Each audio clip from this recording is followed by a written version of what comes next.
It's the early 1960s and two 12-year-old boys called Ben and Jerry are in gym class. Ben is arguing with the gym teacher who's telling him he needs to run a mile in under 7 minutes. Meanwhile, Jerry is struggling so much he faints. These two boys were called the slowest, fattest kids in class. But this led to them becoming friends, and little did they know this friendship would lead to a business worth billions of dollars. However, going into the ice cream business together was neither of their first choices. After finishing school, Jerry wanted to become a doctor, but he was rejected by over 40 medical schools. So he applied to any job, vaguely medical, and ended up working as a lab tech blending cow hearts and mashing them into test tubes. It was certainly not what he'd hoped for. Ben, on the other hand, got several menial jobs, including becoming a janitor, working at McDonald's and scraping food leftovers.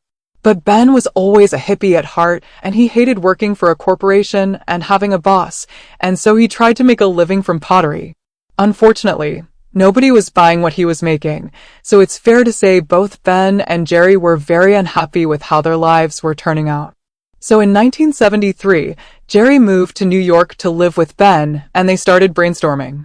What could they do that meant Ben didn't have to bow down to any kind of authority and Jerry wouldn't have to blend organs? Both Ben and Jerry loved food, and their first business idea was to make fresh bagels. However, their plan quickly fell apart when they realized the equipment they needed to make bagels cost $40,000. So they pivoted to something they thought would be cheaper to make ice cream. And now they had no idea how to actually make ice cream, so they enrolled in a $5 course at Penn State so they could learn. Next, they had to come up with a name for the business. Ben wanted to call it Josephine's Flying Machine after a popular song released in 1910. Thankfully though, Jerry suggested the name Ben and Jerry's, which gave the impression of homemade ice cream made by two regular guys. And so using their own savings and a $4,000 loan from the bank, they started their own ice cream parlor, which would also sell soup and crepes. However, the only site they could afford was an abandoned gas station in Vermont where the roof had fallen in and the floor was covered in 4 inches of ice. It was opposite the City Hall Park though, and they figured the prime location made up for its issues. So they moved in and got to work on the world's first Ben and Jerry's Scoop Shop. Given their limited budget, they had to keep costs as low as possible, so they built their work tables out of the cheapest lumber they could find, and their equipment came from clearance auctions at failed restaurants. Meanwhile, Ben's pottery finally came in handy as all of the dishes, bowls, and cups were homemade by him. Whilst Ben worked on renovations, Jerry frantically tried to teach himself to make ice cream in a small electric rock salt freezer. Thanks to the ice cream course he'd done, Jerry had nailed the basics, but basic ice cream wasn't gonna be enough to stand out. So using his biochemistry background, Jerry experimented with different ingredients to try and perfect their ice cream mix. Interestingly, Ben has a condition called anasia, which means he has no sense of smell and a severely diminished sense of taste. Therefore, he has to rely on texture and mouthfeel to enjoy his food. As a result, Ben wanted larger fruit and chocolate chunks in the ice cream and more intense flavors. No batch was considered satisfactory until he could identify the flavor while wearing a blindfold. This meant adding double quantities of ingredients and focusing more on the texture. Something that felt more premium, and thus Ben's condition actually worked out extremely well for them because it meant they created much more intense, unique flavors, and the bigger chunks in the ice cream became part of their style. And thus, Ben and Jerry's officially opened their store on May 5th, 1978. Customers lined up for buy one, get one free ice cream cones, and the launch was a success. However, it was just one small store, so neither of them could have possibly predicted what was coming. To increase sales, Ben and Jerry started hosting an event known as the Fall Down Festival, which featured contests like ice cream eating and stilt walking. They even had a bizarre show they put on where Ben would lay down with a cinder block on his stomach and Jerry would attempt to smash it with a sledgehammer. Thankfully, he never missed and the block always shattered into pieces. The events like this they put on earned a lot of loyalty from their customers who felt like they were part of an incredible community. However, while sales seemed to be going well, neither Ben or Jerry had any real business experience. They soon came to the worrying realization they were barely making any profit. One day they just closed the store and put a sign on the window that read, "We're closed today, so we can figure out if we're making any money." They realized that their biggest problem was that they were over-scooping, basically giving out much bigger scoops of ice cream than they should. Ben felt the best way to deal with the over-scooping issue was to go wholesale. Up until this point, they'd just been serving their ice cream in their store, but they now decided to start filling up tubs with pints of their ice cream instead. Initially, they tried to deliver these by car in the local area, but it meant if they got stuck in traffic, they'd melt. So they approached the bank for an even bigger loan so they could rent out an old factory and produce pints of ice cream to be sold in stores and local restaurants. This was a big hit, but it also meant they had just made a powerful enemy. By 1983, Ben and Jerry's sales had doubled from the previous year, reaching over 1.8 million. But that same year, Pillsbury bought Häagen-Dazs, another brand of premium ice cream that was sold in tubs whilst Häagen-Dazs. It was a much more well-known brand than Ben and Jerry's. At this point, Pillsbury didn't like seeing this new ice cream rising in popularity and threatening their sales. So in 1984, Pillsbury issued an ultimatum to the distributors. They had to choose between Ben and Jerry's. Or Häagen-Dazs, they couldn't stock both. Since Harkin US was the much bigger brand with a market share of 70%, the decision was easy and distributors were soon calling Ben and Jerry's to say they couldn't sell their ice cream anymore. Whilst this tactic was completely monopolistic and unfair, Ben and Jerry's simply didn't have enough time or money to take on a giant corporation like Pillsbury. This was truly a David-Goliath situation, and without any distributors, it could be the end of Ben and Jerry's altogether.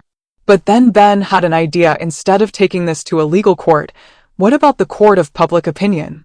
Their strategy was a big marketing campaign to paint Pillsbury as the evil corporation stomping on the little guy. They came up with the slogan, "What's the doughboy afraid of?" In reference to Pillsbury's mascots, they positioned it as a big corporation trying to restrict customers from having a choice of which ice cream to buy and using their remaining funds. They took out an ad in Rolling Stone and plastered posters everywhere to get the word out. They even set up a hotline which customers could call for details about what was happening, and they were then encouraged to contact Pillsbury to voice their complaints. The backlash against Pillsbury was immense, and eventually the public pressure forced them to back down. Distributors started working with Ben and Jerry's again, and this whole stunt was a massive boost for them as it brought in a host of new customers who decided to back David over Goliath. With sales rising, Ben and Jerry seemed to have made it to the big time, but what should have been the entrepreneurial dream was actually Ben and Jerry's nightmare. Before we get to the next chapter, I have a question for you. After hearing about other entrepreneurs building their businesses, have you ever thought about starting your own? If so, you're gonna want to know about today's sponsor. Busy. Busy offers a free LLC formation service.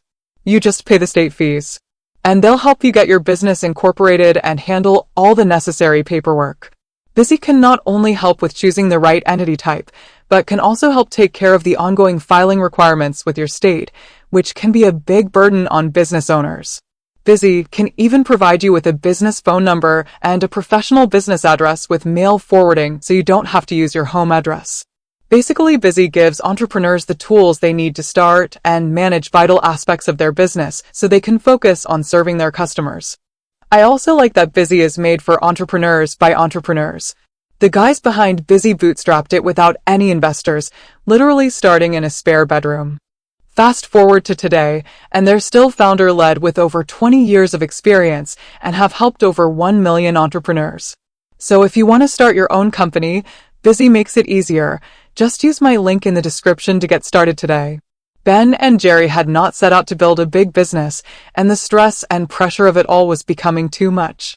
Neither of them had ever liked the corporate world, and so at one point they spoke with a broker about selling the company, but then they heard something that changed their minds. If there's something you don't like about business, change it. This was a pivotal moment that would shape the future of Ben and Jerry's. They wondered, could they do things differently and use their business as a force for good and help make the changes they wanted to see in the world? For example, they introduced a policy where the highest earner in the company could only earn a maximum of 5 times the lowest paid employee.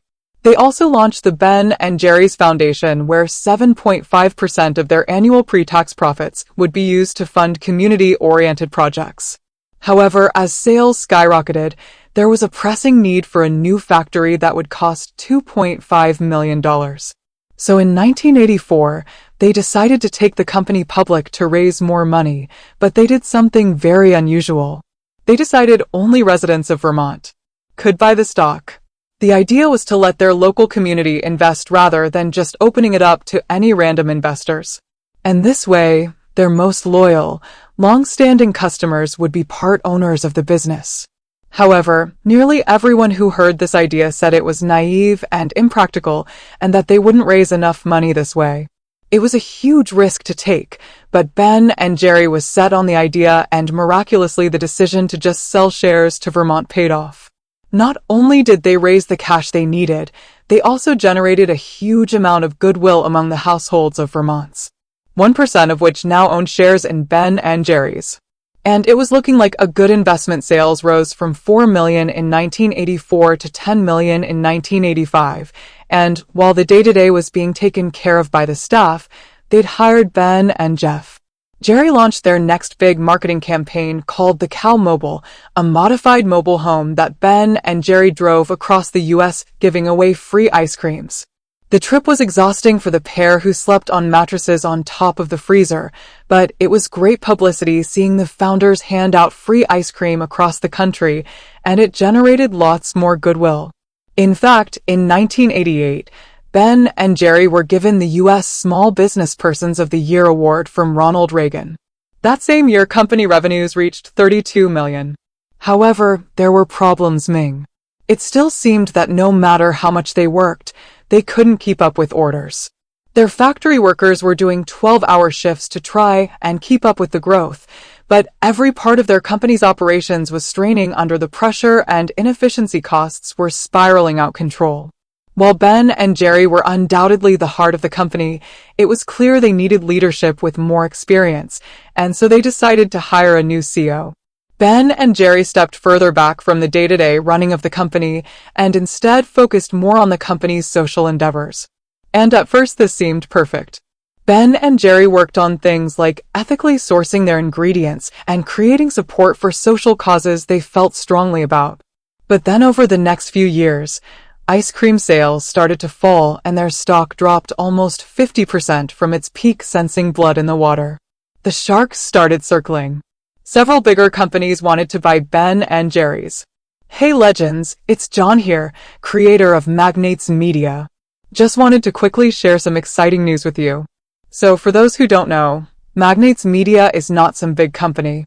I literally started this channel by myself from my bedroom, making terrible videos. I couldn't even afford a tripod, so I had a camera on some books, which is why the angle was a bit slanted. So I couldn't have imagined I'd be where I am now. Because now I get to make videos about whatever topics I find interesting, and I can do it from anywhere in the world as I don't have to be on camera anymore, and I have a small team to help me, which means that we can get super creative with the videos, like experimenting with 3D and crazy animations. It's like running your own mini film studio where you can make whatever you want.